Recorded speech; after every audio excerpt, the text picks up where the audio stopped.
Starbucks has been one of the top performing stocks on the market for decades, but the stock is at a new low. Recently hit 52-week lows. I think there's a lot of people in the market questioning, has Starbucks lost its mojo? So I'm going to give two reasons to like the stock right now, and one that I think we really need to think about questioning Starbucks and its value long term. Going to dig through all this and give the numbers behind what the market is seeing and where we could see a turnaround or some problems at Starbucks. My name is Travis Hoium. Thanks for watching Asymmetric Investing. Please subscribe here on YouTube for all my content. And thanks to this video sponsor, The Motley Fool. If you go to fool.com/ASYM, they'll give you their top 10 stocks to buy right now. Let's start off with a couple of charts to just show how Starbucks business is doing. This first one that I'm going to show is just simply revenue in green, so operating revenue, and these are trailing 12-month numbers. So what this does is takes out some of the volatility that you get from quarter to quarter. Is I want to look at what does the business look like overall if you smooth some of that volatility out. So green is going to be revenue. You can see that there's a slight drop in revenue in the March quarter for the past 12 months. So maybe that's something that should be setting off alarm bells a little bit. The blue is net income. This has been pretty volatile over the last few years, in large part because of the pandemic. So you have this peak in late 2021, early 2022, but a little bit more normal operations between October 2022, that quarter, and December 2023. But again, the last quarter, you see a drop in net income. So what's driving that? Let's dig into margins next. This chart shows gross margins in green and operating margins in blue. Gross margins is going to give us an indication of, do they have pricing power?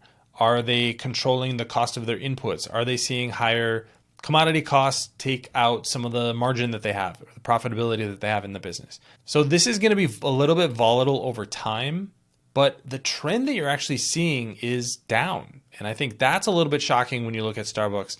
This should be a relatively consistent business from a margin perspective, and then you're just going to grow the business based on moving more product through the system, so getting operating leverage or expanding the number of stores that you have. On the blue line, the operating leverage side, what's really striking is the last 3 quarters, going to 17.2% in the October 2023 quarter, down to 12% in the most recent quarter. So that's telling us that they're not getting the same operating leverage out of each store. So this is obviously what the market is worried about. Is Starbucks lost its mojo somehow? Are people not going to stores in the same numbers that they used to? Maybe you don't have pricing power on a specific cup of coffee, but you had a lot of operating leverage because you were pushing so many cups of coffee through the system and generating so much revenue in that perspective, in that way, that you could drive increasing operating margins. But that doesn't seem to be the case over the last few quarters. Are people just pulling back on these expenditures that aren't mandatory? Maybe that's a little piece of it. But this gets to the two things that I think Starbucks has going for it.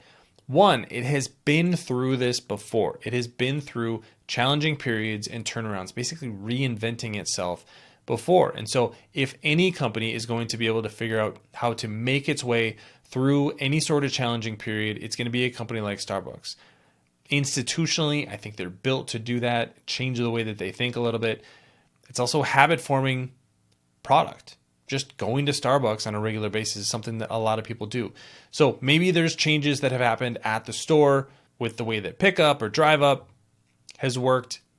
Maybe those things that were working really well during the pandemic or in 2021 when net revenue was peaking, when revenue growth was really high, when margins were going up, and maybe some of those things have pulled back and the company needs to adjust. These are the normal adjustments that companies go through over time. And so that's something that I wouldn't necessarily worry about. I would actually look at it as a point of upside because they are changes that Starbucks can make to its operations. The second is valuation. This chart here shows in green the price to sales multiple for Starbucks and in blue the price to earnings multiple. You can see that both of those are at historic lows. There's only a short period of time in 2018 that the price to earnings multiple was actually lower than it is today. So from a valuation perspective, Starbucks looks pretty cheap. So those are your two positives. The stock is cheap and the company has shown that it can turn around following any sort of challenges that it has in the past. But that brings up the biggest question that I have for Starbucks in the future. Thanks to our friends at The Motley Fool for sponsoring this video. Visit fool.com/ASYM for the top 10 stocks to buy right now.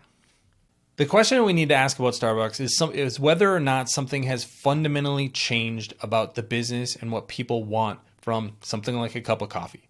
More and more people are working from home. Now, maybe that's not a massive percentage of the population, but it is probably a big percentage of the people that will go to Starbucks on a daily basis.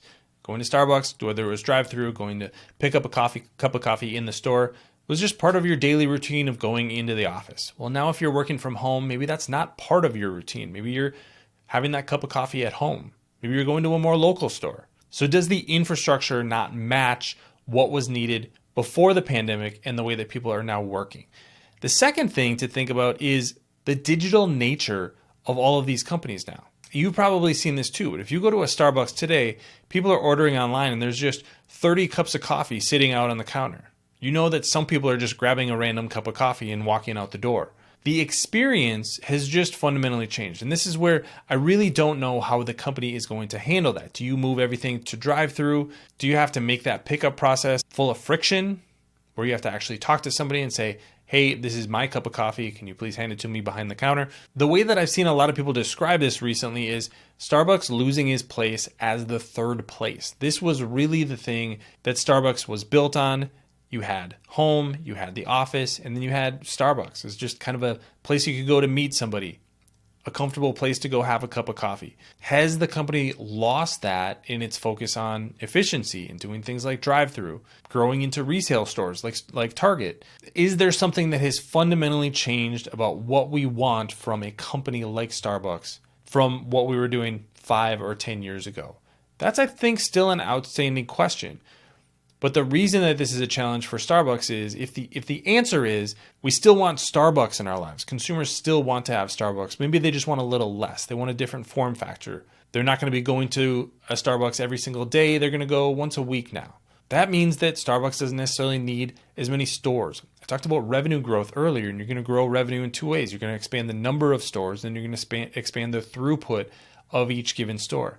If either of those things drops, your revenue can fall, your net income can fall, and that's the biggest potential challenge for Starbucks in the future. If something has fundamentally changed about what customers need from the company, what they want from the company, and how often they're going to go and where they're going to go, that could be a challenge that Starbucks is going to have to take years to adapt to, and it may make it a very, very different company. So worth thinking about all of these things. Right now, I'm watching Starbucks from the sidelines because I don't see quite enough value to think of it as a no-brainer kind of a stock.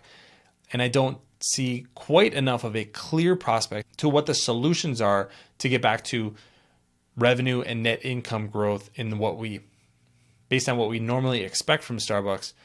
So as a result, I'm just going to stay on the sidelines. But there's a lot to think about for investors with Starbucks because maybe this is a great value and a great time to buy the stock, or maybe something has fundamentally changed about the company. But what do you think about Starbucks? Leave your comment in the comment section below.